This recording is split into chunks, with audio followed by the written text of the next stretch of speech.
Yeah, so you got this big fight coming up November 8th against Virgil Ortiz on this Golden Boy event. I mean, talk to me. How's the training camp going? Training camp's been great. I'm out here in Vegas, training with K Karoma. It's been great, man. We been crossing all T's, dotting all I's. Making sure we just doing everything that we're supposed to do to get the victory. Obviously you had the press conference. Um, you had some words to say about, the flyer per se and your brand. Um, and the face off. What did you see in Virgil's respective, obviously you guys had some words to share. I mean, what do you view Virgil Ortiz? How do you view him? I think Virgil's he's a good fighter. He comes to fight. He has that dog mentality. So do I. But just leading up to it, it's always calm. It's always the calm before the storm. So I don't think much of it. Um, we see more on fight week coming up, but right now I'm just doing what I have to do. I'm sure he's doing what he has to do in camp. I'm doing what I have to do. I'm getting ready, staying sharp in the gym. Um, yeah, I'm definitely ready. You're coming back with three straight wins, and there, you got two of those guys are undefeated fighters as well. I mean, what's been the difference, since then, and now? I feel like just dealing with adversity. It always like it either makes you or break you. For some fighters, it's a different case. They may decline, but with the losses that I've had, you know, um, it's actually it's made me a different fighter, made me hungrier. Losing to Charlo, undisputed champion, and then losing to a unified champion in Fundora. It just made me get hungrier and just you know I come back and I want to fight those type of guys that I fought. Like Luis Arias never been stopped. Fought Danny Jacobs. Fought Jared Hurd. Fought a few guys. He actually beat Jared Hurd, but me being the first guy to stop him lets you know what my mind is. And then a couple months later, taking a fight against Jesus Ramos. I actually asked for that fight. I asked for that fight, even though they may have a lot to say about that fight and everything like that. I watch the fight all the time. We've had this conversation before. Um, just just a straight up boxing lesson. Took the boy to school. He's a great fighter. He's came back from it too. So he's one of those fighters that didn't let it break him. He let it. He built off of that. And this is my third undefeated fighter in a row.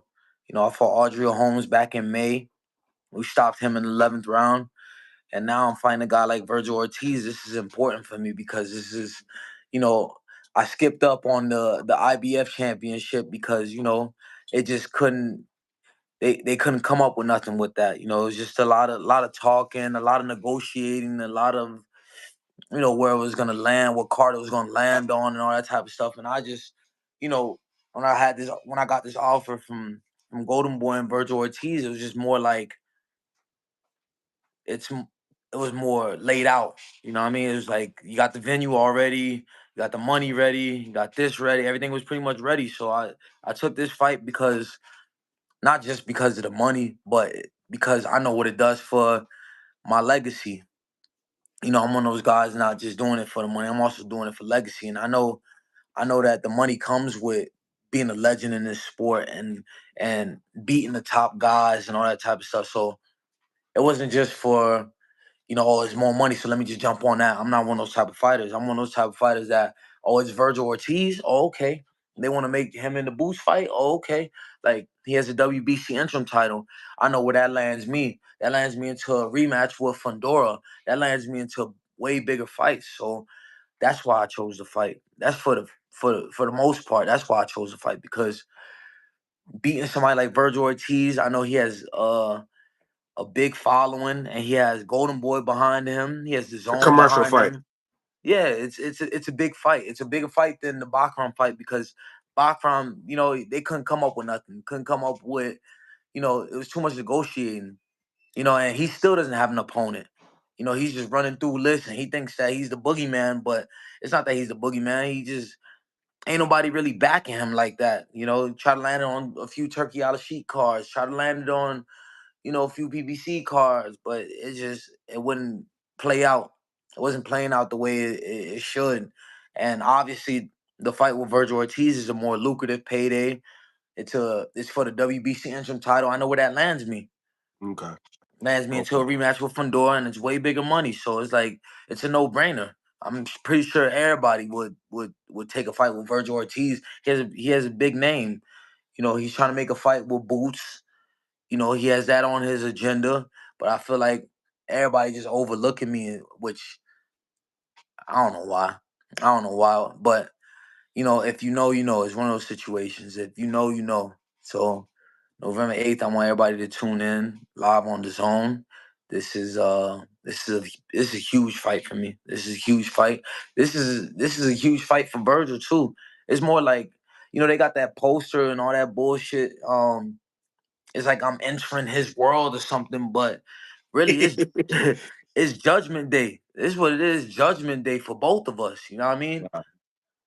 Like people are trying to see how Virgil fits into this 154-pound division, and people want to see where I'm at with it.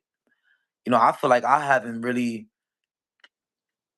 um done everything that I know I'm capable of doing.